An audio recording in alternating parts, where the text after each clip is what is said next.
So today I want to talk about fear. And one of the reasons I'm talking about fear is because today is Halloween. And of course, if you know anybody that celebrates Halloween, you see trick-or-treaters, there's ghosts, there's witches, there's goblins, there's people dressed up like superheroes, transformers, you name it, right? It's one of those holidays where people have a good time dressing up. And I think some of the context of it is fear. I think it started with ghosts and goblins and things like that, where people wanted to scare you. That was kind of it. And so, we look at this holiday and there's a lot of fear behind it. And people go, oh my gosh, it's so scary, spooky. But I think many people live their life fearful, like afraid. Many people live their day to day. It doesn't matter if it's Christmas, Valentine's Day, their birthday. It doesn't matter. People live with so much fear. You guys have heard me talk about it. It's called awfulizing. You awfulize the worst case scenario. You create it in your mind. You don't take any action. You don't do anything. And then it's like the old proverb, it's the old scripture that says, the thing that I have feared the most has come to visit me. That's because we manifest so many things in our life or results because of how we're thinking. And so if I'm afraid to go somewhere, I'm afraid to do anything new, then I don't see anything new. If I don't see anything new, then my internal critic gets to say, well, this is your life, this is who you are. And as that becomes more natural and more of what it is that we've produced, then when you start talking about producing anything different, going anywhere new, doing anything, trying anything, expanding your thinking, having some courage, stretching out, man, that becomes more and more difficult because, or at least we believe it's more difficult, because it just goes against these patterns that we've developed. So many of us develop patterns out of fear. Like we don't invest money because of fear. We try to hoard it and hold on to it. We stuff it under our mattress. Many of us, we don't look for new opportunities, because we're afraid, well, if we start it and it doesn't work, then I'd rather not start it. I'd rather not feel that pain. Many people have fears as it pertains to relationships. Like, I'm just going to stay in the relationship that I am. Maybe it's not good. There could be verbal abuse, physical abuse. You know that. People stay in those relationships because, hey, it's more familiar. I'm going to stay here. But, fear runs us. And I want to ask you this question in this episode today. I really would like for you to consider it. What are you really, really afraid of? Like, what are you afraid of? Like, what's the thing that you have decided in your mind that you have so sensationalized and created this worst case scenario outcome that now you live with this dread or this fear that maybe you're going to lose it all? Like, maybe you've worked really hard for it and you're going to lose it. So you're fighting every single day to make sure you don't lose anything. And you stand in that place being on the defensive all the time that you never take any offense. You never get on the offensive, or you take any initiative towards new. Like, what are you afraid of? And I guess if you were to really ask yourself that question, and I mean ponder it, like, what am I really afraid of? I would then ask you, where did that come from? And you might say, well, I don't know. Well, probably, I'll tell you, it came from some stories you made up about stuff that you saw, probably with a little bit less knowledge and information that you have now. So maybe you made up a story about who you are, what pain is, how it feels, what other people are like when you were a kid, or maybe you had a relationship that didn't work, or maybe you had a business that failed, or maybe you got let go of from a job. It hurt. You created this story. Because see, when you deal with trauma or pain, your brain starts to look for the source.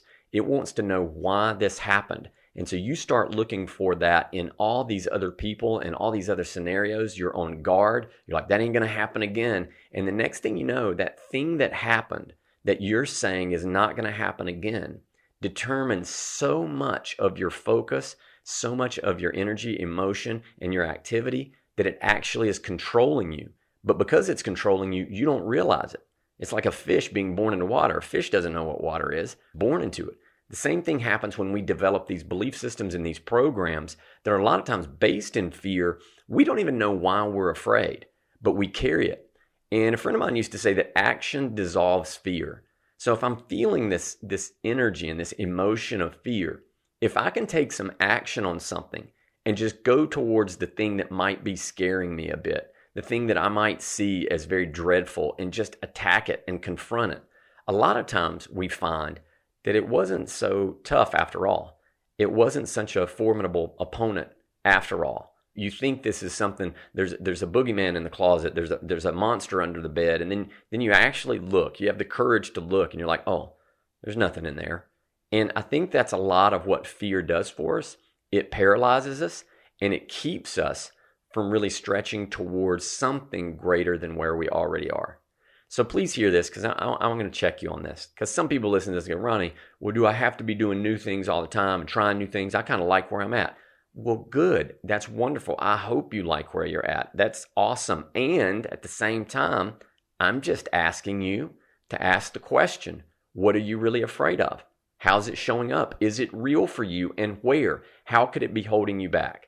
Like, if you'll ask yourself that question, you may come up with an answer, and maybe you won't come up with an answer. Just telling you how this goes with me, working with the people that I get to work with. Maybe you don't come up with an answer because you're afraid of what happens when you do come up with the answer, that you'd be responsible for what you found. And now you don't want to do anything. You don't want to be responsible. You don't want to be accountable to that. So you're just going to pretend like it's not there. You just keep sweeping it under the rug. You just keep turning a blind eye to it. And that, to me, that's a problem.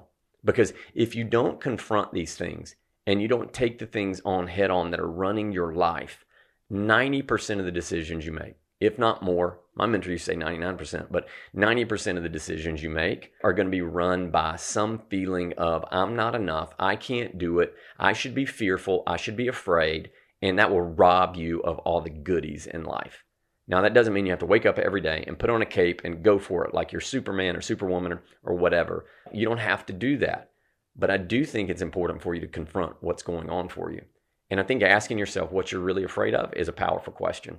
You know, people that produce really awesome things that I believe they're very proud of at the end of their life, if they get a chance to reflect at the end of their life, I think people that have produced things that they're proud of are the people that were willing to really work at it, operate with courage, right? Confront their fears and break past all the mindsets and the beliefs and the story that they've constructed in their own mind about them with all the limited information that they've had and the assessments that they've made from way back when.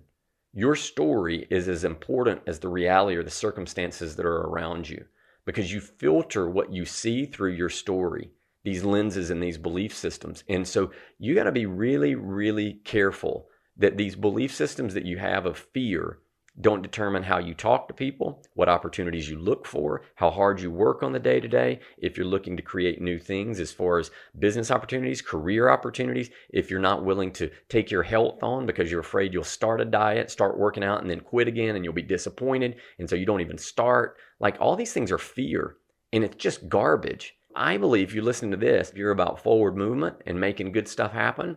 So one of the things that I'm just going to encourage you on today, on this Halloween day that's so fearful, like, I'm going to challenge you, confront your fears. Clear yourself off of some of this baggage. If you're afraid of the business thing, like you're thinking of starting a new business and getting started with something, but you're afraid because you messed up another one, you know what? Start the business. Go for it. Do something. If you're afraid of writing the book, write the book. If you're afraid of whatever, moving, if you're thinking about moving, starting a new career, starting a new business, moving to a new town, don't let fear run you any longer. And it doesn't mean you got to do anything wild and crazy. Just start making some adjustments and confront the fear. And I promise you, better things will come for you and you'll feel better about yourself. Yes, it might be scary, but you know what? That's all right. That's all right. When you develop courage, it doesn't mean you're not afraid. It just means you're willing to do the work anyway, even in the midst of the fear. And I think you find out that what you were afraid of wasn't that big of a deal anyway. So this is Ronnie Doss. Thanks for being on here today. If you like this, got anything out of it on this Halloween, share this. Super excited to talk to you guys again and again. I appreciate who you are. If you want more of our video resources, we've got hundreds of them to help you to stay on the path to keep creating awesomeness. We've got that, RonnieDoss.com. You can check that out. I look forward to talking to you guys again very, very soon. Take care.